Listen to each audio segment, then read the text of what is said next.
We're back at it again. Surprise, surprise, we're in a vehicle. What are we doing? Where are we going? We're about to let you know. It's day 3 of our... It's our 3rd day going shopping. Well, going to look at RVs. Today, we've made it kind of a day. That's kind of why we're dressed up a little bit. Yeah, made a day out of it. A day out of it. So... Real quick, it is September 30th. We've said the date in the other 2 videos, so it's kind of been a little bit spaced out. We are about to put our house on the market this week. Finally, the time has finally come for that. We still have to get everything out of it and clean it up, but we're doing that this week and put it up on the market. So we're narrowing down our timeline for getting our RV, our next rig. So go ahead. So Sorry, today, just want to toss that in there real quick. my mom is still currently living with us. For those of you that have been following our channel, she's still living with us. Hopefully she'll be moving back either to Orange or the Houston area, not Houston, but like Conroe area soon. She's ready to get back home. So that's still happening. Right now we are headed to the Airstream.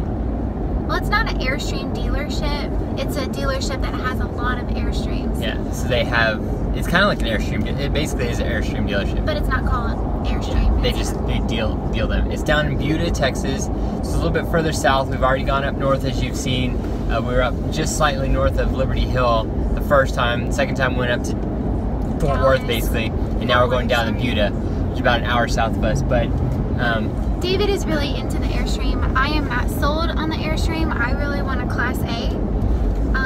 And go ahead, I'll let her finish and I'll tell you why.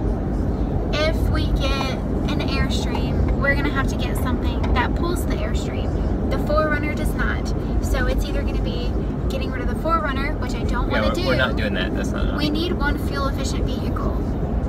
And we can't get a truck that hauls an Airstream that's fuel-efficient. They don't really...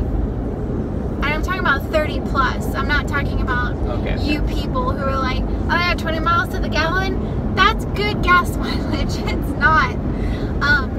Anyway, so that's my thing. And we're going to be adding another car note. And I'm just... I'm not sold on the Airstream. Especially because for a smaller space, you have to pay more. We can get a Class A for X number amount. And then we will not be able to get in. Okay, let me rephrase that. Yeah, I was saying you're going off a little bit there. Okay, the Airstream is just a more expensive product. I know they're built well, but the 2 Class A RVs that we're looking at are also built well and they have a very good reputation. I just think we would get more from the Class A versus the Airstream. Maybe one day we can get an Airstream, like in addition to our house, like years down the road. But I feel like right now a Class A is the better option for us. Okay, and so here's my, and I'm not saying I really want to get an Airstream. I just want us to have a backup for a couple reasons. A, if we can't afford a Class A for whatever reason, I want us to be able to have a backup, and the backup to a Class A is a tow-behind trailer of some sort. I like the Airstreams just because I like their reputation and whatnot. It's just a good, reputable brand. I haven't gone into one. I haven't checked them out. I haven't seen the different styles. I haven't felt the space. And so that's what today is, just to kind of get a good understanding of the brand and actually get our feet in them and stuff like that. So that's one thing. It's kind of more of a backup thing. The second thing is Class A versus a pull-behind trailer comes with its pluses and minuses. Yes, you have to have a vehicle to be able to pull it. However, if we do, for example, if we keep this and we get a truck, we're still saving money on gas regardless. But the truck pulling the trailer will get better gas mileage than the RV by itself anyways. That, and it makes it 2 vehicles we have versus 3 vehicles. Because if we do get a Class A, it is a 3rd vehicle we're having to take care of engine-wise, maintenance, tires and stuff like that. Versus a tow-behind trailer, the tires are considerably less. You don't have to worry about engines or anything like that. So that's kind of my thought process there. You do lose out on space. That's a big thing for me. We need the space, especially the storage space.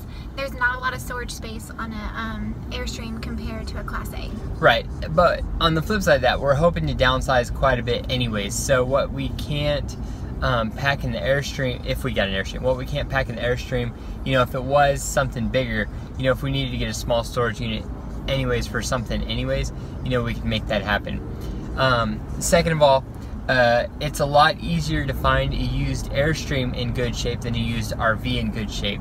They're, you know, when you buy, for example, if we bought a 1980 Airstream, you know, we could outfit it, fix it up, and you're still, you know, you don't have to worry about, you know, an old engine, an old vehicle, or something like that too. So that's kind of an option. You can buy a less expensive Airstream and get more out of it than a less expensive RV. But it's a 40-year-old camper, essentially, and it's going to have wear and tear, and it's going to, I mean, I know they're built to last, and they're built very well, but you're talking about something that's 40 years old. You're going to have to start replacing things, and then it's basically like, why don't we just buy something a little bit newer?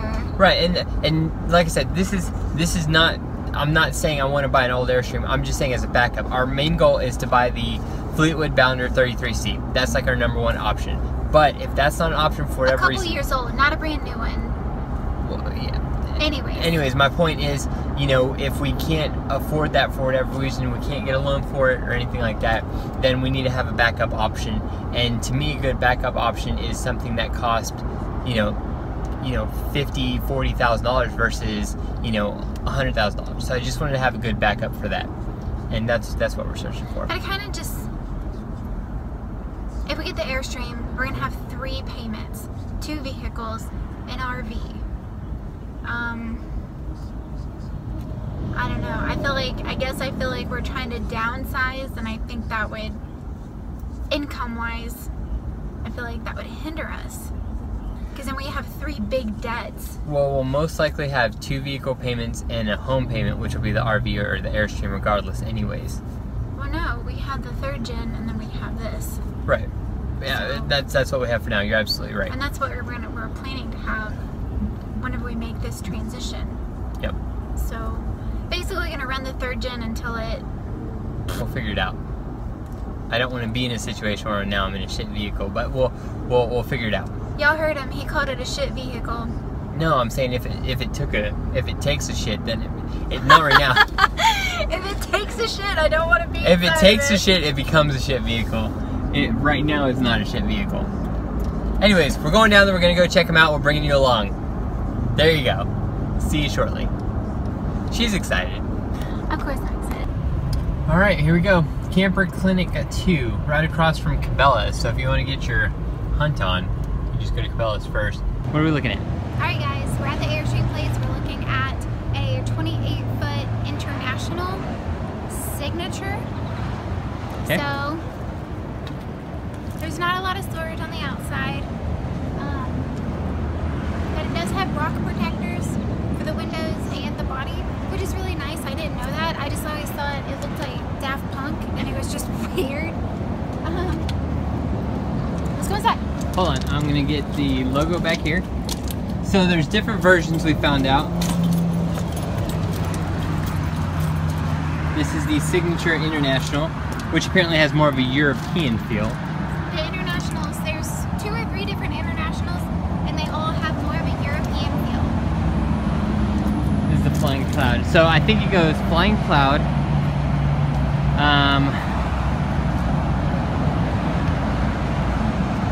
Internet, anyways. Alright. Here she goes. This one does have awnings all over.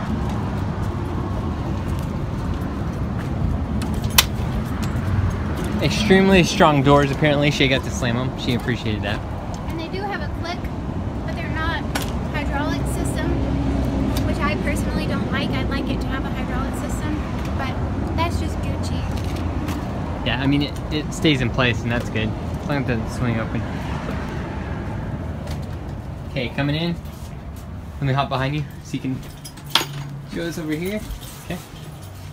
Alright, so I think this was our favorite one, color-wise, style-wise. This folds out into a bed. This folds down into a bed. You have all this storage. And one of the other Internationals, instead of having windows right here, you have more cabinets, which is something that I would want because, like I said, there's not a lot of storage in here. You do have the gas stove, convection oven. I like the sinks I feel like they have really good space. They're really deep. It's got a good faucet. Okay, Not. Yeah, we got some storage underneath here too, and behind there, and above here. From what I've been told on a lot of these guys who have these, they love the sliding doors. They're very functional versus the pull-out doors. Not a full-size fridge, which is okay because we're a small family, but it's not full-size. How's everything feel? So compared to most of the Class A's, besides the Fleetwood Bounder, because that felt really nice and really quality, this feels, I don't want to say top-notch because it's not top-notch, but it feels very... Out of all the RVs we've looked at, this is definitely... It feels very well made. I don't like the table in here. It's that plastic, but this is stone. Yep, it's Corian. Corian. I'm really hot. Alright, let's finish it up. Let's finish it up. So you have the shower on one side, and the bathroom's right here. I'll go in there in a second. Okay. And then you have the bed. There is storage underneath the bed. Storage on both sides also. Okay, that one comes up all the way. It has cubbies. Nice. Emergency exit in the back. More storage back here and above there. She's getting hot. We're just going to show you the bathroom real quick and then be done. She's out. It's so hot. Yeah. So you got your bathroom right here. And then the mirrors like I showed you earlier. So that's that. And back here is the door actually hides behind that little latch, which is pretty cool.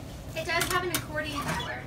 Did you show them? Yeah, I'm just gonna get it right here. There's two of them. This one has two? There's one right here. Oh, too. cool. So that has two. So you can, yeah, there is separation if you wanted to. This is more storage, and then there's an accordion door right here if you wanted full privacy in the bathroom area. Oh, that's awesome. I like that a lot. It kind of closes it off too. So during the day, if you close that bedroom door back there, you felt like you have a full living space up here, and if someone's sleeping back there. So that kind of helps it out a lot. The colors help too. Alright, there we go. Let's roll out of this one. Alright guys, so this is another Airstream. It's the Classic. It is 31 feet. I think it's 30 feet too. 30? Same as the last one we were in, yep. So this one's 30 feet. The Classic is just kind of, it's a little more top line. The finishes are a little nicer. I'll show you. Let's go. And this lights up too. Did the last one not have that? No. Oh, okay. I think it's really stupid, but I think it's really neat. That's got a welcome light up top. I didn't notice that. So this one has vinyl flooring. Hold on, I'm coming over here. So this one has vinyl flooring, which is really nice for the dogs. It's stain resistant. Also, all of the couch material is a something leather. I don't remember, but he said it's pet resistant, stain resistant. It's very durable. Did the last one not have vinyl flooring? Nope, it had wood flooring. Are you sure it wasn't a wood vinyl? It looked like wood. Okay. Anyways, this one is bigger than the one that we just were in. The other one was 28 feet. You're right, you're right. This one has, this is basically where the extra 2 feet come in. It just makes it feel like just more roomy. Like this would be a perfect spot for a bear cub and he would love it.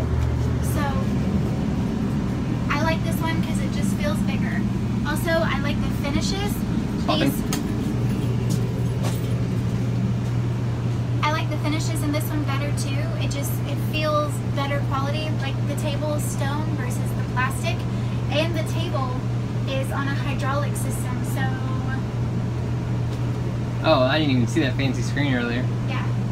I don't know how to get to it, so I'm not going to try, but he pushed a button, and it lowered...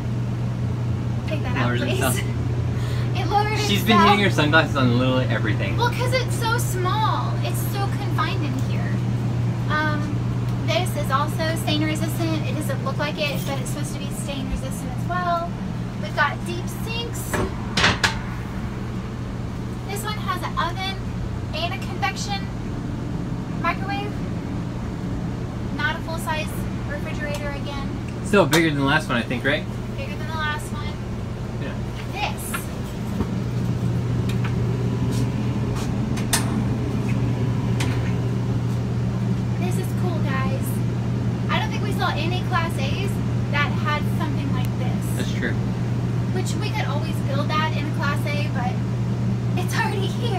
Agreed.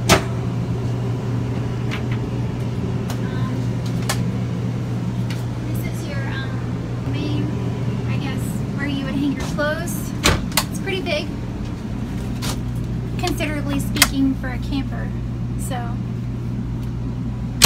With storage below. No, that didn't have storage. Yeah, that was a breaker panel. That's right. Got your refrigerator here. Freezer up top. TV right there. The 30 feet versus the 28 feet feels so much bigger. It's a big difference. It really feels. This one feels so much more comfortable for living in. I do like the finishes. They're steel, but I just don't. I don't understand how you can spend $140 on something like this and not just have a one-piece shower. We'll do a little bit more research on the showers. I don't foresee it being an issue, but apparently you do. I do, because if it gets a leak and then water starts leaking in there, it's going to cause issues. Well, yeah, we'll look into that. I mean, they don't do it for reasons. Guys, this toilet room is freaking Gucci.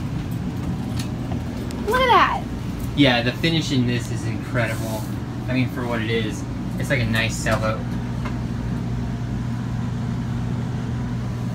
Mirror on this side also, nice sink, nice countertops. Little laundry hamper. Tons of storage right there.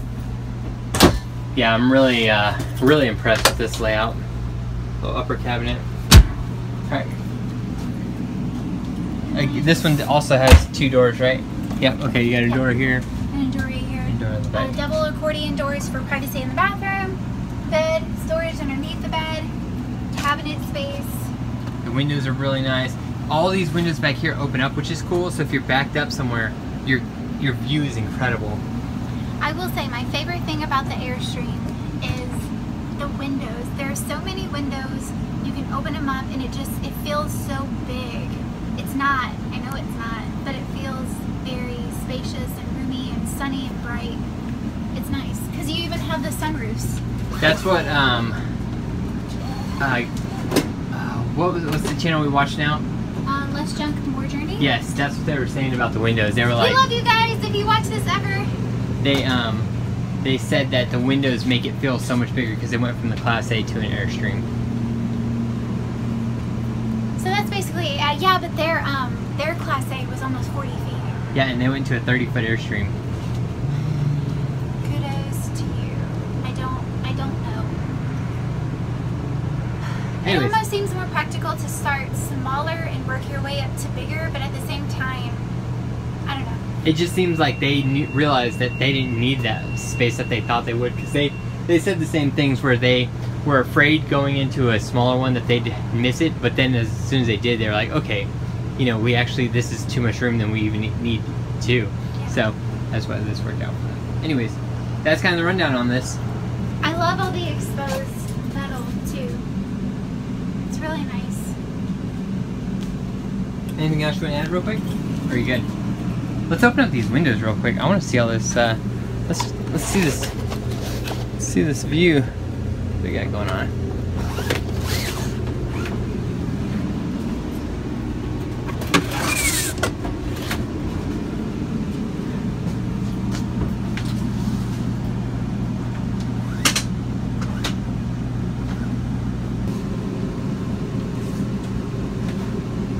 Alright, so there you go. There's the main view. And that really opens it up a lot. Give me a smile. Just finished up, just left. Do you want to go first or you want me to go first? You go first. Alright, overall, I'm very impressed with Airstream. It was everything that I hoped it would be. They're priced a little bit high, brand new, obviously.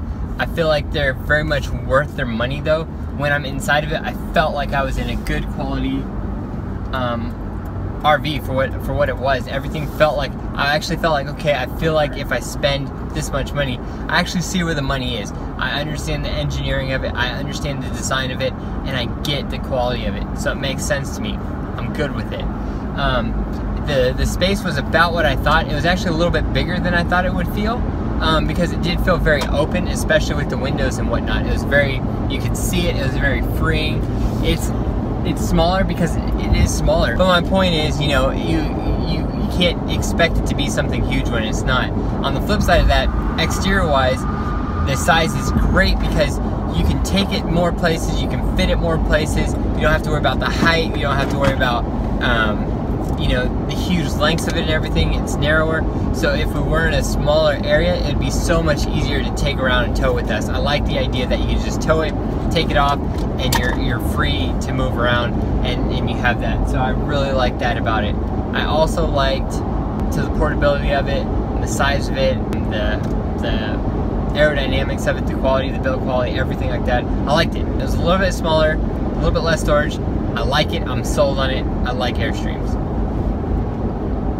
I still like Class A's. I just like Airstreams just as much before, more than before seeing them actually in person than afterwards. So it's a top choice for me. The more you think about it, I think the Airstream is more of an option for me as well. I wasn't expecting that. My only thing is we're gonna have to get a truck. Yeah. And I'm not okay with that. I'm very content with having one car payment. I don't want to add a truck to the mix, especially something that doesn't get good gas mileage. I mean, what if we wanted a road trip somewhere? I don't know. It just... Well, I'm sorry. I don't like that. I like the Airstream because it is a little... This is going to sound weird. I like the Airstream because it's a little bit smaller. It feels like you're actually living a life of adventure instead of being in a Class A where it's like, look at my luxurious Class A. I agree with that statement. That's a really good point. I know that sounds weird to some of you, but I don't think so. I think that was a good point. That's how I felt. I love the Class A for it feels like home. It feels comfortable. But I think I prefer the Airstream because I will literally feel like I'm living an adventure every single day of my life. Flowers in her hair. I'm gonna become a hippie. Flower child. Basically a potato sack dress. Absolutely. Hairy legs. I'm gonna put Sloan in a potato sack. I do want to also bring up a point since she mentioned it, and this is, I believe, a hard fact. I could be making shit up, but I believe it's a hard fact. But I believe that pulling an Airstream gets better gas mileage than driving a Class A if you're traveling somewhere. I'll do some more research. And I will figure out. Obviously, that's vehicle dependent as well. On the flip side of that, and I think we've harped on enough, we've talked about it enough today, I feel good about it. I think if we did get the Airstream and we did need to get a truck, I would probably steer towards a diesel. Would you really? Because it gets better gas mileage, it lasts longer, the trade-in value is much higher. I think it just makes sense to look at a diesel versus a gas. Okay. Well, separate video, but that's a great point. We'll spend some more pros and cons on this and actually like make up lists and everything like that, because I'm very interested to see how it all stacks up payment-wise. Because we're doing this to downsize our life. We're trying to save money. We're trying to condense and just live a simpler life and not stack on. Like, okay, we got rid of our mortgage, but now we have an Airstream. Now we have a truck and a new 4Runner. You know what I mean? Right, and there's other ways to do it too. We don't need a new Airstream. We don't need a brand new truck. You know, those are things that, you know, obviously you might have heard us talk about, but that's not exactly what we don't need that, and that's not necessarily one. It's just easier to go look at the new ones and find a bunch of used ones, like at random people's houses or random dealerships. It's just easier to go get a feel for a new one. Exactly. That's also something we do know we're going to need to finance whatever we get, Class A or Airstream, so we know that right there is going to have to be newer. But we can get a used truck.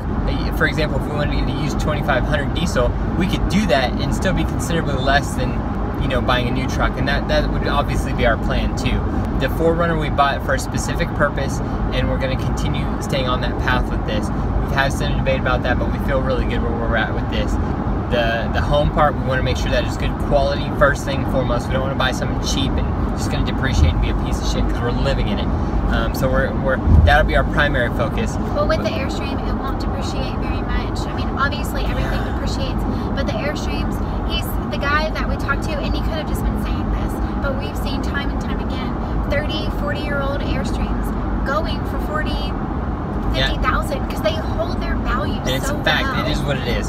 Plus, like I mentioned, you know, you buy an Airstream one time and you know, even if we buy a house later on, you can keep that Airstream. You can fix it up, you can do whatever if you need to, but you can keep that Airstream 20, 30 years from now. You can still have that same Airstream and it's gonna function and perform just like brand new.